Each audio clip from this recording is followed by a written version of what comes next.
Mathangi ayukni sanasu tumba hogale aduga sanagi mapu ibohalna. Ibunga sana, nabokse masa yamna ngamdrene kamai tawsige. Sanana. Karam kandai ngamdrene pupo. Ngarang ahingdagini chakhaw sokpa maline. Odo pupo ai babada amta aige. Asi hairaga mapabu kawi. Baba, o babaw, bubok to masa ngamde amta hogoloba. Denisu ngakna. Imabo. Ibohalna. Namase masa ngamdadana ahingdagi dum tumdrabane. Tharo ondana leirabane. Adudi baba hogduro uyadra. Hospital yaudradi yarrene. Ai sanatomba namadi. Khongdi hojikta leirambane.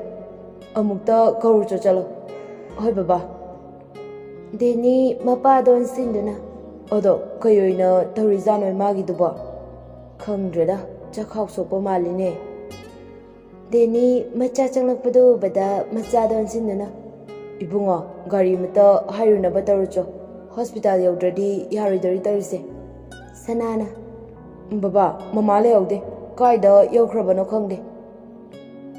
Lai tu namadu suada lai. Loisiluracho doctor fauda chalunaba. Hoi baba. Odo kadaidoina chachige. Hai adudi ai amu loisilukige. Napa nacha khanaramuko. Baba di yumda dum angang khaiga lebiramo. Aikoi sanathoiga namong nupiga akhoi yum chalurage. Hoi adudi ada hingleksi hairadi amung lao farak tani phiro loisilukige. Yarni namong nupi loisilalo. Hai taribra imagi phirona muta loisilucho. Pugadaba kaisu loina. Tanja aduda sana tholaktuna. Aidi loire baba su loisiluro. Garido hanamta hainarunaba tawruge. Garido ai hairage. Babaga mamaga loisilamu. Hoi chaluro. Aikoi ngairamage ko. Hoi baba. Gita mama mapagi kada changlaktuna hairi. Baba kari puniside. Imagi phirona kaida lege. Ibohalna. Mayai kada laiba upududa yarongani loina. Hoi baba adudi amukta yenge. Sana kunthongdagi changlai aduga hairi. Loidruba baba gari laabane chanaba tarase. Denina. Lore sifau thawjilo garido. Sana gari driver duda onsilaga. Karobar gari domta sumang fauda thawjanbiyu ba. Robertna. Hoi. Ibohan potsai sing adu hontokpa hori. Potsai singse kadaida hapsige. Maningda dum yadoribra. Robertna. Yani pabung adum hapiyo. Hai sanathoiba namadubu loidrijala amta yengo. Sana imungdon sinduna mamabu kawi. Mamau loidriba. Hoi lore kei potse khara thanduba yaudana. Hoi ado thankini ko. Gita mamabu tabna hagotpiduna. Ima chanaba tarase kolola aingonda garisu yauree. Ibohalna. Noibu phajana chaluko laitinga khoiramabo. Gitana khoirame baba. Denina. Adudi amuk chalukhige ko baba. Angang singsiga phajana leibiramo. Hoi phajana chaluro. Asumna sanagi maboktu hospital da pukhalamki. Aduga sanana hospital yoraba matungda ichelda call tarami. Ichana damcha kaidarage. Ichan ai akhoi bubokta masangamdabagi Jennings pukhale. Hojik Jennings leiriye. Damchadi kemta sairamdaba. Yes, hairombaga nangdre. Phone gase kaubu karongi tawrabane. Ningsinglakpadagi amu yumda chensilaga laurine. Ada kayoina ngamdrina buboktuba. Gyan tadida chakhawsu choe haibra kaino feversu khara yawe. Khangde test atay su tawdoine. Ada test tawbadudi aduda dum yagadra. Kadaida tawne. Khangde babinada tawbasu yahogadaba male. Adudi paisa phainiyam changlani tarise. Hoi, lairabada lai changba haiduni. Odo ichan, nang college chatoira? Chalde yari taurise. Practical hawarni haye ngaside. Phare phare, phajana chalo adudi. Odo damcha, nang paisa kayam yaurake? Yam yaudde de ichan, liksing manga muktangdi yawe. Odo, test tawdoi mayamsiga. Ododi damcha, aigi lipa lising ahumuk laye. Damcha seasonaro. Yarni de ichan, ayu waladi hairakeba. Damcha, anaba haibase test tawbada yam changbane. Aduna paisa letradi kamai tawne? Odo, ayu ren waladi hairakeba.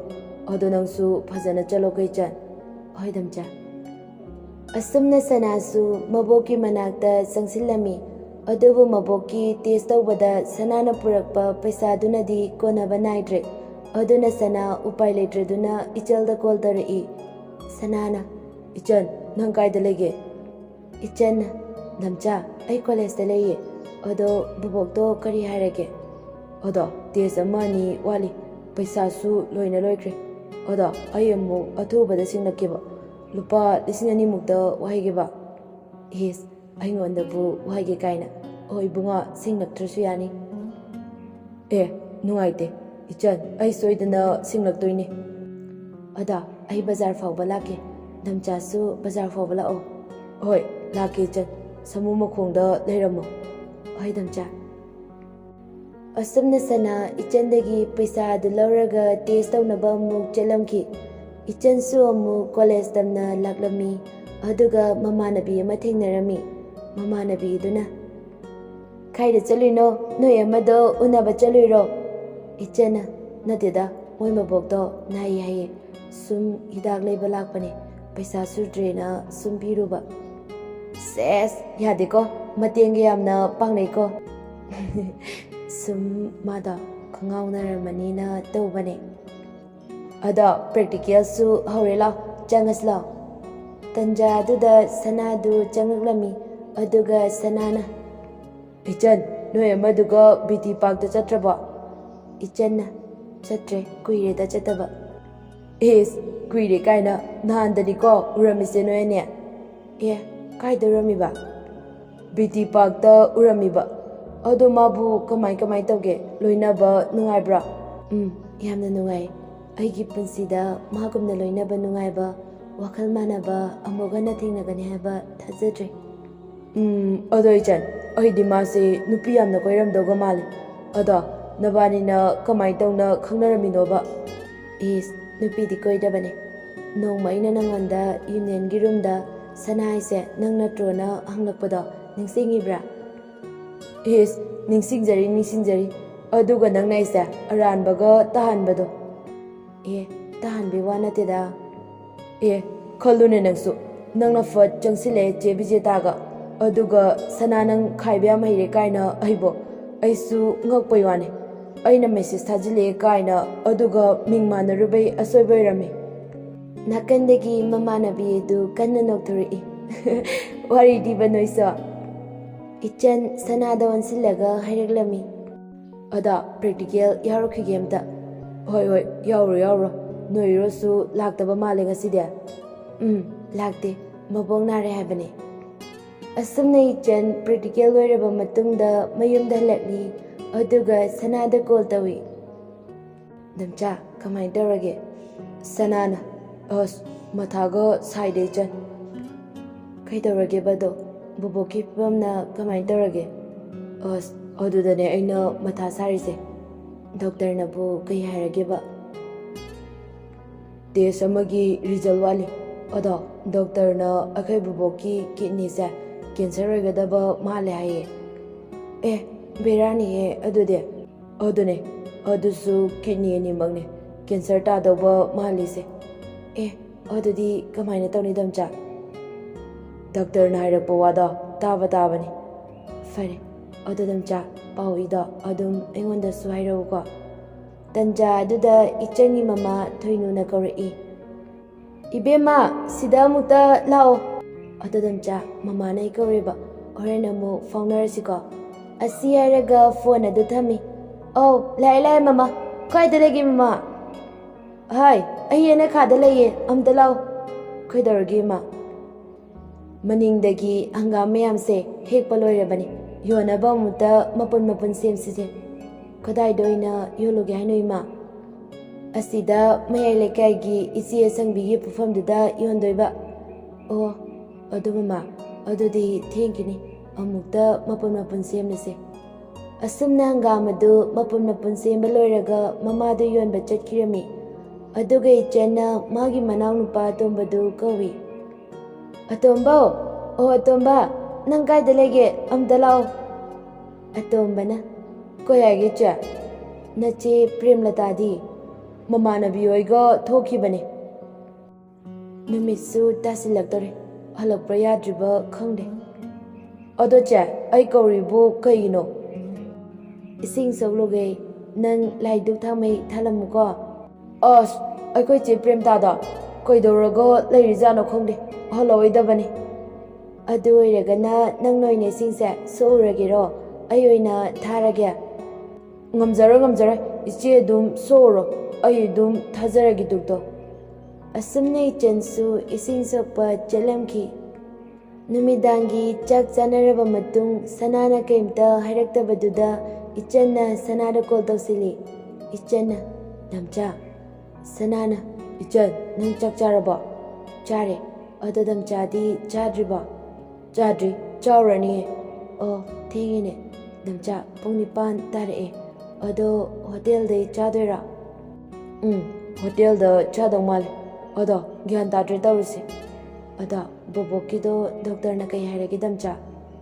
ꯑꯁ, ꯌꯥꯝꯅ ꯁꯣꯛꯆꯤꯜꯂꯒ ꯂꯩꯔꯝꯃꯦ꯫ ꯑꯗꯣ ꯗꯣꯛꯇꯔꯁꯤꯡ ꯀꯟꯅ ꯇꯥꯟꯅꯔꯤ, ꯍꯌꯦꯡ ꯑꯌꯨꯛꯀꯨꯝꯕꯗꯤ ꯗꯣꯛꯇꯔꯅ ꯍꯥꯏꯔꯛꯄ ꯌꯥꯏ꯫ ꯏꯆꯟ ꯁꯅꯥꯕꯨ ꯊꯦꯝꯖꯤꯟꯕ ꯑꯣꯏꯅ, ꯑꯗꯣ ꯗꯝꯆꯥ, ꯀꯩꯁꯨ ꯅꯨꯡꯉꯥꯏꯇꯕ ꯈꯜꯂꯨꯅꯨꯁꯦ꯫ ꯗꯝꯆꯥꯁꯨ ꯆꯥꯛ ꯆꯥꯊꯣꯛꯎꯔꯣ, ꯑꯩꯁꯨ ꯉꯁꯤꯗꯤ ꯀꯣꯛꯁꯦ ꯈꯔ ꯆꯤꯛꯑꯦ, ꯇꯨꯝꯃꯒꯦ꯫ ꯍꯣꯏ, ꯄꯣꯊꯥꯔꯣ, ꯑꯩꯁꯨ ꯆꯥꯛ ꯑꯝꯇ ꯆꯥꯔꯨꯈꯤꯒꯦ꯫ ꯑꯁꯨꯝꯅ ꯁꯅꯥꯁꯨ ꯆꯥꯛ ꯆꯥꯕ ꯆꯠꯂꯝꯈꯤ꯫ ꯆꯥꯛ ꯆꯥꯕ ꯇꯣꯛꯂꯕ ꯃꯇꯨꯡꯗ ꯁꯅꯥ ꯃꯕꯣꯛꯀꯤ ꯃꯅꯥꯛꯇ ꯆꯪꯂꯛꯂꯝꯃꯤ꯫ ꯑꯗꯨꯒ ꯃꯕꯣꯛꯅ, ꯏꯕꯨꯡꯉꯣ ꯁꯅꯥ, ꯑꯩꯈꯣꯏ ꯌꯨꯝꯗ ꯍꯟꯗꯧꯕ ꯀꯌꯥꯝ ꯋꯥꯠꯂꯤꯒꯦ?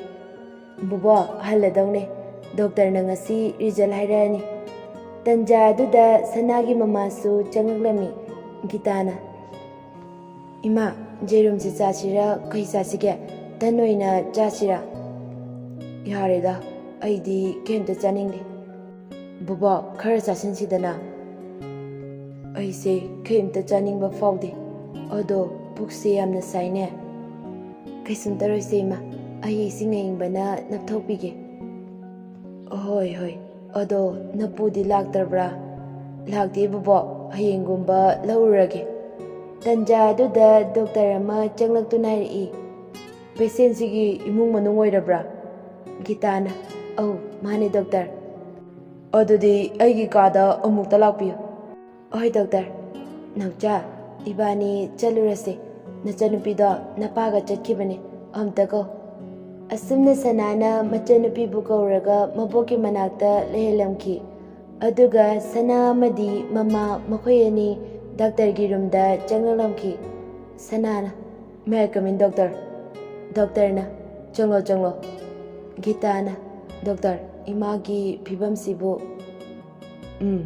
ꯑꯩꯈꯣꯏ ꯃꯌꯥꯝ ꯇꯥꯟꯅꯔꯦ, ꯑꯗꯣ ꯏꯃꯥꯒꯤ ꯀꯤꯗꯅꯤ ꯑꯅꯤꯃꯛ ꯀꯦꯟꯁꯔ ꯇꯥꯔꯦ꯫ ꯋꯥꯍꯩ ꯑꯗꯨ ꯇꯥꯕꯗ ꯁꯅꯥ ꯑꯃꯗꯤ ꯒꯤꯇꯥ ꯌꯥꯝꯅ ꯅꯨꯡꯉꯥꯏꯔꯝꯗꯦ꯫ ꯑꯗꯨꯕꯨ ꯒꯤꯇꯥ ꯇꯞꯅ ꯍꯥꯏꯔꯛꯏ, ꯑꯗꯣ ꯗꯣꯛꯇꯔ, ꯀꯩ ꯎꯄꯥꯏ ꯇꯧꯒꯅꯤ?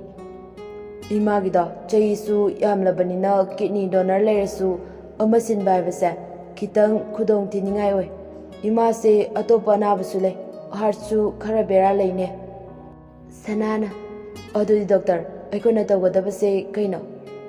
ꯗꯣꯛꯇꯔ ꯑꯗꯨꯅ, ꯏꯃꯥꯁꯦ ꯏ ꯈꯔ ꯗꯔꯀꯥꯔ ꯑꯣꯏꯔꯛꯀꯅꯤ, ꯌꯥꯔꯣꯏ, ꯗꯥꯏꯂꯥꯏꯁꯤꯁ ꯇꯧꯔꯛꯀꯗꯕꯅꯦ꯫ ꯗꯣꯛꯇꯔ, ꯀꯔꯝꯕ ꯃꯇꯝꯗ ꯇꯧꯒꯗꯕ ꯑꯣꯏꯕꯅꯣ? ꯍꯌꯦꯡ ꯄꯨꯡ 3 ꯑꯗꯨꯋꯥꯏꯗ ꯇꯧꯒꯗꯕꯅꯦ꯫ ꯑꯗꯨꯗꯤ ꯗꯣꯛꯇꯔ, ꯗꯥꯏꯂꯥꯏꯁꯤꯁꯇꯣ ꯇꯧꯔꯁꯦ, ꯌꯨꯝꯗꯁꯨ ꯄꯥꯎ ꯍꯥꯏꯈ꯭ꯔꯒꯦ꯫ ꯑꯣꯀꯦ, ꯑꯗꯨꯕꯨ ꯆꯍꯤꯁꯦ ꯌꯥꯝꯂꯕꯅꯤꯅ ꯀꯩꯒꯨꯝꯕ ꯀꯥꯟꯗ ꯗꯥꯏꯂꯥꯏꯁꯤꯁ ꯇꯧꯔꯤꯉꯩ ꯃꯔꯛꯇ ꯑꯗꯨꯝ ꯁꯣꯏꯉꯥꯝꯕꯁꯨ ꯌꯥꯎꯏ, ꯑꯗꯨꯅ ꯄꯦꯁꯦꯟꯒꯤ ꯃꯦꯝꯕꯔꯗꯒꯤ ꯁꯥꯏꯟ ꯑꯃꯗꯤ ꯇꯧꯕ ꯇꯥꯏ꯫ ꯍꯣꯏ ꯗꯣꯛꯇꯔ꯫ ꯑꯗꯨꯗꯤ ꯑꯩꯈꯣꯏ ꯑꯃꯨꯛ ꯊꯣꯛꯈꯤꯅꯕ ꯇꯧꯔꯒꯦ doctor. Sana yumda halaklami, aduga mapugasu wari sanarami, aduga numidangi chak charaba matung ichelda call tarami. Ichel, nangbu kaidaramino? Fi saramine damcha. Oh, ay yumda halaye ngasidi. Haying amuk chalani. Kaigi halayino damcha. Akoy bokta dialysis tawgani hai. Aduna khara darkar oi hai. Aduna pupusu kaino tanaramine. Ido kayam darkar oiduno? Oibadi unique anidi oini. Ada akoy inedagi laurani. Damcha, nangondagi pibadi yadabra? Pibadi yai. Ada ay fever khar tawe. Tumba chaba chang naidabai. Numit manganimuk surabani. Aduna ay ngasi yumda halayine. Hidak charaga haying chatpa yaradi chatoyne. Ada nahandanaba honoga damcha. Aida fisu sari. Damcha su waramani. Tumnaba tawro. Hoi, fare chan. Adudi aisu potharage ko. Hoi damcha. Nongaladuna sana masa khara nungaibadagi amu hospitalda chalamki. Aduga maboktu dialysis tawba matamdu yausilrami. Doctor amana, patient do second floor da purao. Sanana. Oi doctor. Sana amadi mapaga mamaga punna maboktu puraklami. Aduga doctor na. Sida noimi ama changlao. Deni na. Yani doctor, kai. Sida sign taw. Oi doctor. Adudi yarani ko doctor. Mapanda ngairo ko. Oi doctor. Asumna dialysis tawba loiraba matung numitugi ahingda sana nungaina ningaidana tumthaba matamni. Matamduda sanagi manawnupina. Dada. Sanana. Kedorage. Bubokto leitre. Ha, kaino aisiba. Sana sadagolaga maboki manakta changlaami. Mabobu kongkatuna sana kapai. Bubokse ogoloba. Wari amata fawe ngasigi numidangse sanaba fangogdi ko. Oh, bubo ogoloba. Asumna sana amadi mamaga machanupigana maboki dead body dubu ahingduda mayumda putharaklami. Adubu miyoiba haibasi umordi natabanina poglabadi nongmadi siba haibasi soidrabani. Asumna mayam punnamak thadoktuna chanakhiramki. Aduga ichanna call tarai. Namcha kaitarage. Ichan akoy bubokto leitre.